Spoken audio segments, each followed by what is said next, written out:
Hi there. So for today's UDL showcase, I wanted to share how I've used UDL alongside contract grading to reduce barriers for marginalized students.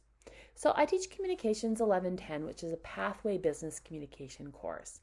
And it is actually intended for students who need to take upgrading courses before that they can be admitted to the university. However, it's also an elective that anyone can take.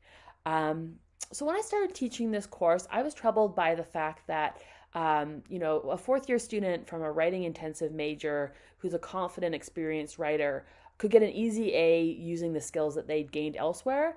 But students for the course was intended for often put in a ton of time and effort and didn't get the same grade. So I was basically grading on skills that they had already learned.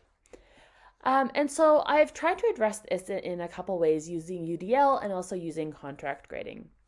So the first one is that I offered students choice on assignments, but I limit the scope of the choice so to not overwhelm them. Many of my students, especially international students, report that my class is the first time that they've ever had a choice in showing their learning.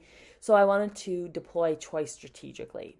So students have to submit 4 assignments and then a final reflection. And for each assignment, they have 2 options. So this basically builds multiple pathways through the course without hopefully being overwhelming. This semester, I also designed the course to encourage students to build on work that they've done in other courses, in their employment, in their hobbies, or in their general life. And the goal there was to help them practice their communication skills in context and also kind of make those connections between, different things that they're studying. So for example, in the Explain Like I'm 5 assignment, I asked them to teach the class something that they learned in another class in a simple, digestible way. So simple that a 5-year-old could do it. And this really allowed them to work on their oral presentation, audience analysis, plain language skills that were learning outcomes of the course, but within the context of their own discipline. I've also used contract grading to give students more control over their pathways through the course.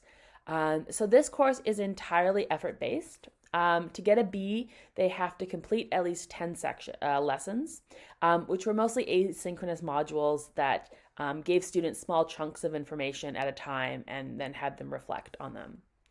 And then they also had to hand in 5 assignments to a minimum threshold, so I set out a criteria in advance. If they wanted a higher grade, they could do bonus activities that were presented weekly, or they could do more assignments. If they were asked if their assignment wasn't accepted because it didn't meet that minimum criteria, they had a chance to work with either myself or Melissa Swanek, who is an ESL teacher and was offering support through the PALS program as a way to revise that assignment, and then they could resubmit it. So they could get a higher grade if they wanted it. And then if they didn't submit assignments or they didn't complete enough lessons, they could also get a lower grade.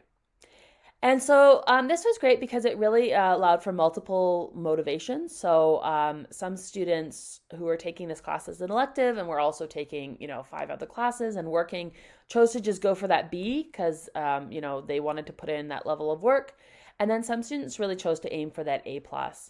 And students really expressed that when grades were taken out of the equation, they felt that they could take risks, they felt that they could try something new. And they also felt that they had less pressure and were more connected to the course. The last thing I did was offer feedback in different formats. So at the beginning of the semester, I asked students for feedback preferences, and nearly all of them chose audio feedback. And so this, a lot of students expressed that hearing my voice with the feedback made it easier to understand and kind of accept. But I also made sure that, if students had, sometimes audio is not accessible for every student. So I let students pick, and then I just kept track in a spreadsheet. So that was a short overview of some of the ways that I use UDL in my communications course. I hope you enjoyed it.